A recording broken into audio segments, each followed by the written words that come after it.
कामयाबी coaching centre YouTube channel पर आप सभी लोगों का स्वागत है। आज क्लास 10th साइंस से हम ऑब्जेक्टिव प्रश्न करेंगे जो एग्जाम की दृष्टि से बहुत ही इम्पोर्टेंट है। चलिए तो स्टार्ट करते हैं। क्वेश्चन नंबर 1 है, किरण पुंज कितने प्रकार के होते हैं? ऑप्शन ए में है 5, बी में है 4, सी में है 3, डी में है 3।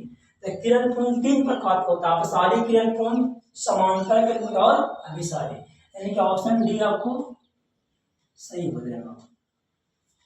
यह देख दूसरा है क्वेश्चन नंबर 2 है, दर्पण शुद्ध दर्पण में क्या शीशा क्या है? तो एक में 1/v प्लस 1/1 ये तो आपको हो गया लेंस सूत्र। बी में 1/v प्लस 1/1 राइट आंसर हो जाएगा ऑप्शन बी, यानी दर्पण सूत्र होता है 1/v प्लस 1/1।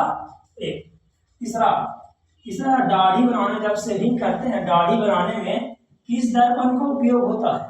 ऑप्शन ए में है अवतल दर्पण, बी में है उत्तल दर्पण, सी में है समतल और डी में है लो। हम लोग दाढ़ी जब बनाते हैं तो उसमें अवतल दर्पण का उपयोग होता है, यानी ऑप्शन नंबर ए आपको सही हो जाए। एग्जाम में कितना बार आ चुका है ये क्वेश्चन।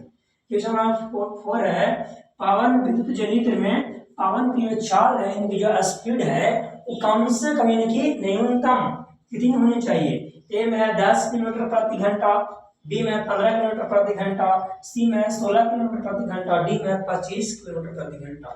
इसको राइट आंसर हो जाएगा ऑप्शन बी, यानी कि पवन विद्युत जनित्र में जो पवन की चाल है, जो स्पीड है वो कम से कम 15 किलोमीटर प्रति घंटा होना चाहिए।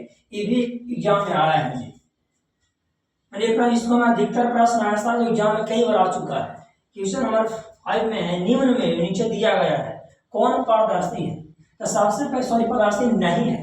हम पारदर्शी बोलते हैं किसको? जिसमें लाइट मारने पर प्रकाश पार हो जाएगा तो पारदर्शी। पानी में लाइट मारिएगा पार हो जाएगा। अगर हम कह रहे कौन नहीं है, तो ए में कांच से शीशा में से लाइट मारिएगा, इसमें शीशा लाइट है पार हो जाएगा। हवा में पार हो जाता है, पानी में ही पार हो जाएगा प्रकाश। परंतु पत्थर में मारिएगा ना जी, जिसमें पत्थर में मारिएगा लाइट पार ना हो। ऑप्शन सी आपको सही हो जाएगा। क्वेश्चन नंबर 6 में है, सोना जिसको हम गोल्ड के नाम से भी जानते हैं, गोल्ड या सोना का परमाणु संख्या कितना होता है?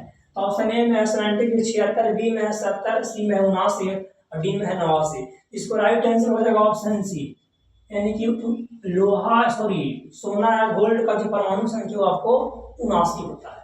क्वेश्चन नंबर 7 है, सेब में एप्पल में कौन सा आम्ल पाया जाता है? ए में ऑप्शन ए में है मैलिकम, बी में है टार्टरिकम, सी में है एसिटिकम और डी में है टैनिकम। इसको राइट आंसर हो जाएगा ऑप्शन ए, यानी कि सेब में हम लोग खाते हैं सेब में मैलिकम होता है। क्वेश्चन नंबर 9 है, हीरा जो सबसे कठोर पूछेगा कि सबसे कठोर पदार्थ कौन है? हार्ड, तो आपको हीरा होगा डायमंड। हीरा का जो आपका वर्तमांक है वो कितना होता है? ऑप्शन ए में 1.33, बी में 1.36, सी में 2.0 और डी में 2.4। हीरा का जो वर्तमांक है होता है 2.42, यानी क्वेश्चन नंबर 8 का डी हो जाएगा सही 2.42। क्वेश्चन नंबर 9 है, परपोषण कितने प्रकार के होते हैं? ए में 1, बी में 2, सी में 3 और डी में 4। इसको राइट आंसर हो जाएगा ऑप्शन सी, यानी जो परपोषण है वो 3 प्रकार का होता है।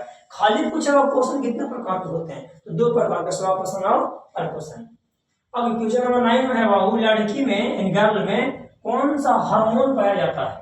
ऑप्शन ए में टेस्टोस्टेरोन तो लड़का लोग यानी बॉय लोग में पाया जाता है, बी में एस्ट्रोजन। इसको राइट आंसर हो जाएगा एस्ट्रोजन, की लड़की में एस्ट्रोजन हार्मोन पाया जाता है।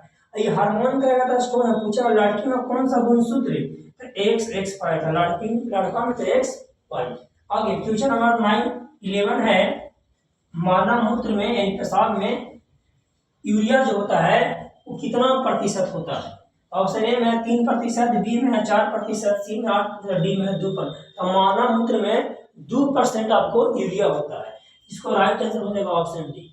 जो भी बताया गया प्रश्न एग्जाम की दृष्टि से बहुत इंपॉर्टेंट है, इसलिए प्रश्न को नोट कर लें, याद कर लें, ताकि एग्जाम में प्रश्न आसानी से बना सकें। फिर आपसे मिलेंगे नेक्स्ट वीडियो में, तब तक अपना ख्याल रखें, मस्त रहें, धन्यवाद।